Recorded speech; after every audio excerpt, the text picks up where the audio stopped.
Did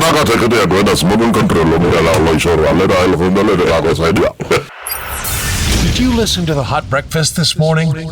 Here's what you missed.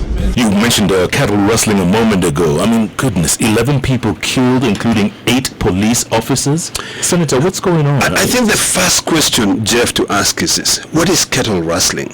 You know, is it a traditional, a cultural activity?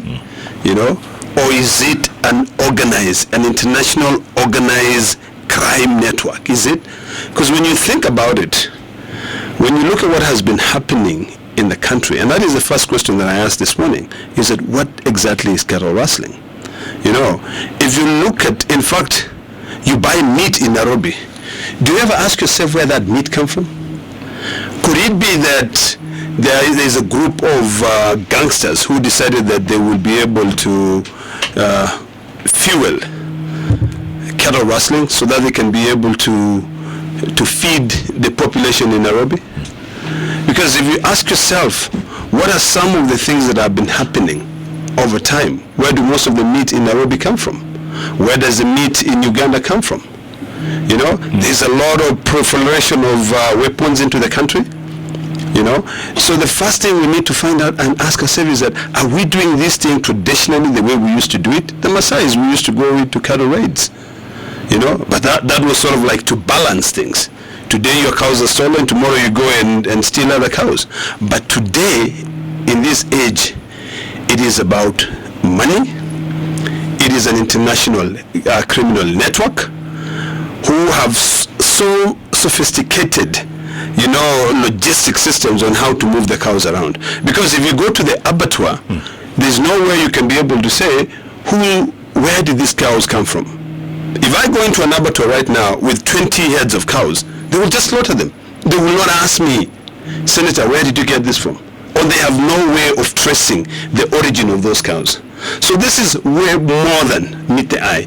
People are not just crazy to turn themselves into bandits to be able to go and kill animals. They are actually being fueled by this network.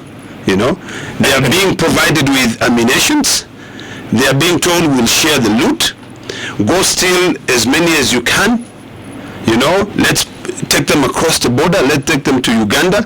In fact, there was a time in Uganda they were able to recover over 400 heads of cows, which were stolen by the Turkana bandits.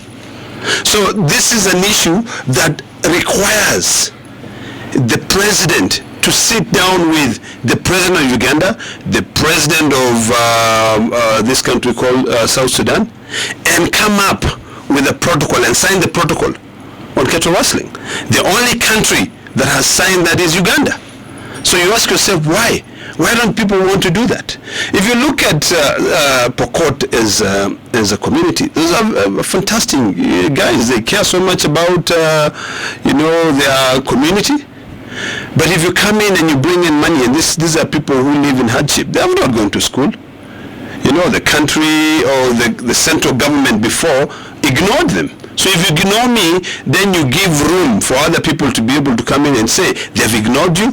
We'll use capitalism. We'll be able to, you go raid the neighboring community, take all the cows, come, let's go sell them. We'll share the loot. So you're saying it's like an international cartel? It's like a mafia that's what, beyond this? It is an international criminal network. It is. It is not just bandits. It is not just guys from, you know, just guys who live in the jungle who decide to go up and, you know, and attack the neighbors.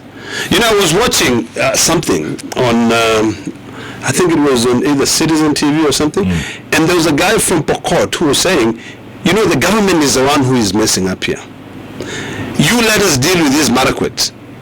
Let us fight, and then you guys will be able to tell who is a man and who is not a man. You know? Or who is a champion and who is not a champion. When you hear someone speak like that, is that this person, all their needs have been taken care of. So the first thing we need to do is not to go there with force. We cannot try to resolve this issue by taking the military there, taking the GSU, because who are we taking there? Are we taking a really trained personnel? Are we taking people who are experienced in dealing with bandits, or are we taking our young boys and women or girls. Look at the guys who died there. Who are they? You know, the lowest rank you can think of. Where was the seniority? Were they coordinated? Did they know how to deal with the issue? So you recruit me to be able to serve in the Kenyan police. So you go train me in Kiganjo for 3 months and I'm ready to be sent to Pokot to be able to go and deal with bandits? What do I know? So really the issue here is this. The president needs to sit with his security team. They need to evaluate. They need to be able to investigate the cost of this. They need to find out where are all these weapons coming from. You know, our borders are porous. How are they getting here? Who is fueling this proliferation of weapons? Who is doing that? Then once you know that, try to figure out how to deal with it. Sign a protocol agreement with Uganda. Sign with Rwanda. Sign with Salva Kiir in Sudan. Then once you've done that, then you know how to deal with the people. Because how do you just get weapons in your country? And these are sophisticated weapons. Yeah, very sophisticated weapons. You know, I think like last year there's 1 or 2 politicians who are taken to court, I think, on accusation of having helped facilitate transporting of 1 or 2 maybe items in relation to this whole situation. What happens where now, after they've been accused and have been taken to the system and they just keep getting more powerful and more powerful to the point now it's going to where we are now? Like what can be done? You see, the first thing you need to ask yourself is that if you bring in politicians and you say politicians are involved, why?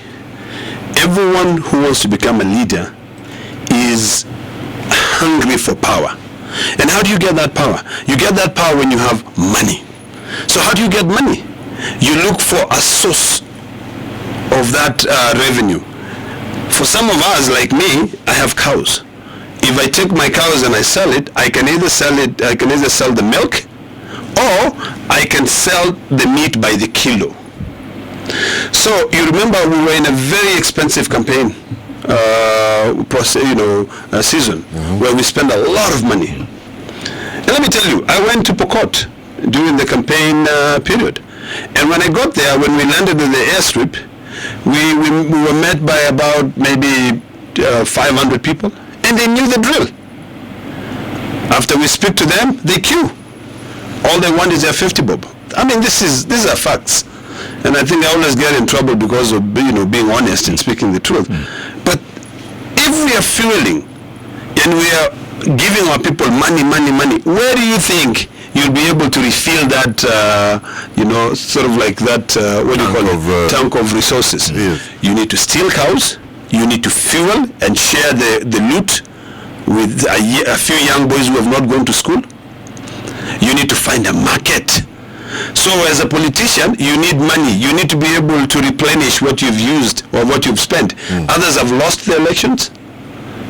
So we cannot just jump in there, and that is why I was saying you cannot use force. You cannot run to Pokot or Marakwet and say, I'm going to deal with these people, I'm going to bring in all the military. You can't. You don't even know the terrain.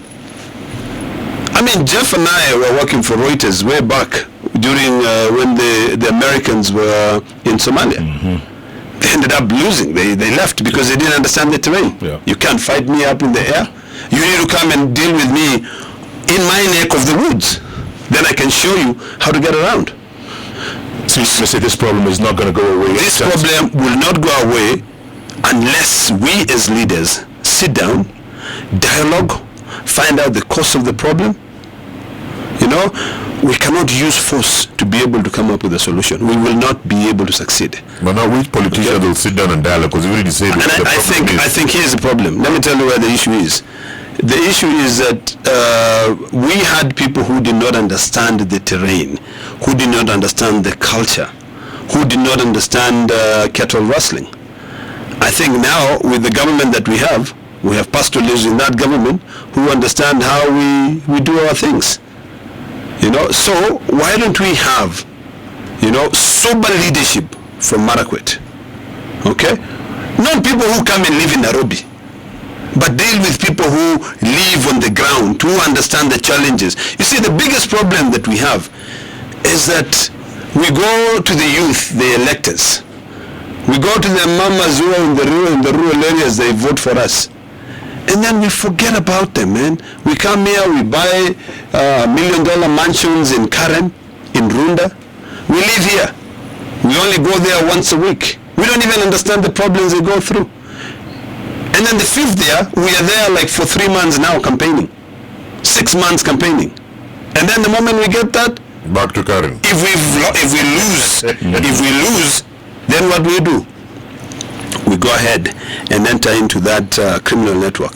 So we need to talk about solutions. And some of the solutions that I think myself ought to be discussed is, one, we need to have an identification system of kettles. Traditionally, we had a way of marking. We call it bonoto, where you cut the ears in a different way, you know. Even we had another one called mishre, where you branding. Yeah, it's for the branding. With the hot, with the hot metal. Iron. So, and then the abattoirs, all abattoirs, must have a record of each and every cow, marking system.